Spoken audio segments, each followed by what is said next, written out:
Bismillahirrahmanirrahim. Assalamu alaikum dear students. Hope you all are fine and doing well at your home. Today I am welcoming you all to the F6 online support program. In this video we are going to discuss the science of class 7. Textbook New Secondary Science by David Copper. Page number 2 to 8. The chapter which we are going to discuss is heating and cooling. The topics are heat and temperature, kinetic molecular theory, transfer of heat. The resources required are textbook, mobile, laptop or PC or your notebooks. Summary: to differentiate between heat and temperature, to learn about kinetic molecular theory, to learn about mechanism of heat transfer. Let's start our topic with the quote of the day. If you work on something a little bit every day, you end up with something that is massive. Do not burdenize yourself by doing a lot of things in the same day. Do little things, but every day you will get a better result. Now, the chapter that we are going to discuss is heating and cooling, and the first topic is temperature and heat. In this diagram, you can easily differentiate between heat and temperature. Let's discuss this further. Recap of the previous knowledge. As we all know that every individual is having senses, and when we touch something that is hot, we immediately draw back our hand from the object because of the hotness and the amount of heat energy an object has. We will discuss about the heat energy in our further slides. Let's differentiate between heat and temperature. Temperature is measure of how hot or cold something is, while heat is transfer of energy from a higher temperature object to lower temperature object. Temperature is measured with thermometer. It is measured in Celsius, while heat is measured in joules or kilojoules. Now the important question arises that what is absolute zero? Absolute zero is a temperature at which a material has no heat energy.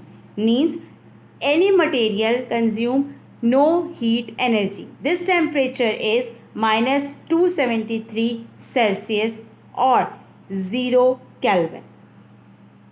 This is called absolute zero. We have some particular theory about the consumption of heat. This theory is known as kinetic theory of heat. The movement of particles is affected by temperature. The higher the temperature, the faster the particles move.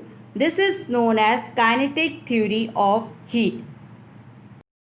You can easily see in the picture the ice is having a low heat energy. That's why the particles are combined together. As the heat is provided, the water it melts and make up water and have the particles having movement and difference between them. Then more heat is provided to the water and the vapor starts to evaporate. Main points of kinetic theory. The kinetic theory can help explain how substances behave. The loss or gaining of heat can change the state of matter.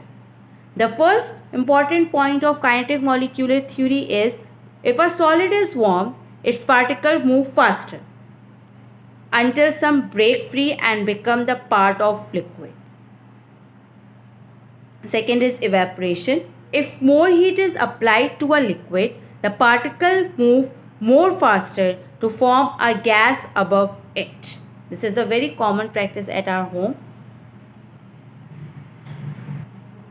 In this picture, you can easily see how solid melts and become liquid. Then liquid is provided with heat and it turns into the gas. Third point is condensing. When heat is removed, temperature falls. The gas particles slow down and move closer together. They will come close to form a liquid. Whenever you provide pressure to the gas particles, the condensation happens and the liquid forms.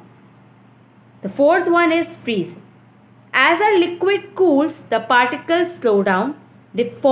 They start to form a framework which is like that of a liquid solid. Means the process of converting a liquid into ice.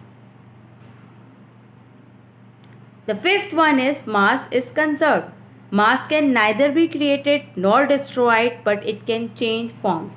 Means if you take 2 cups of water and start boiling it, the product is the same. You will get 2 cups of water in product after providing the heat, but some of the water evaporates and mix with the environment or your surrounding. Now, the starting of next topic, transfer of heat. The first is conduction. The movement of heat through a solid such as a metal is called conduction. When you use metal spoon to stir the hot coffee, the spoon becomes hot so quickly because of conduction. The particles of heat move more faster in metals. Second is convection. Convection is the movement in a gas or liquid in which the warmer part moves up and the cooler parts move down. Convection current. This happens in the electric kettle in which water is heated when comes in contact with the wall of kettle. Third and the last point of transfer of heat is radiation. Radiation is another method of heat transfer in which heat is transferred without the movement of particles or in vacuum space. Radiation doesn't need any kind of medium to transfer.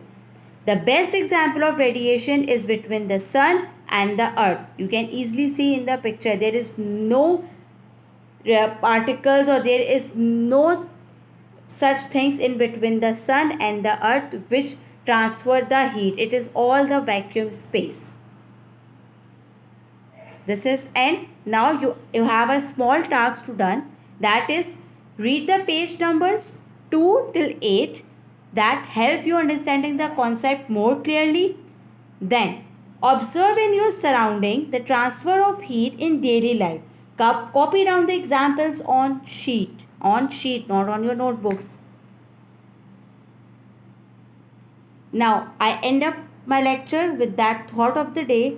Today is not just another day, it's a new opportunity, another chance, a new beginning. Embrace it. Don't waste your time and catch the time, make it productive and do your work at your home in a very useful way.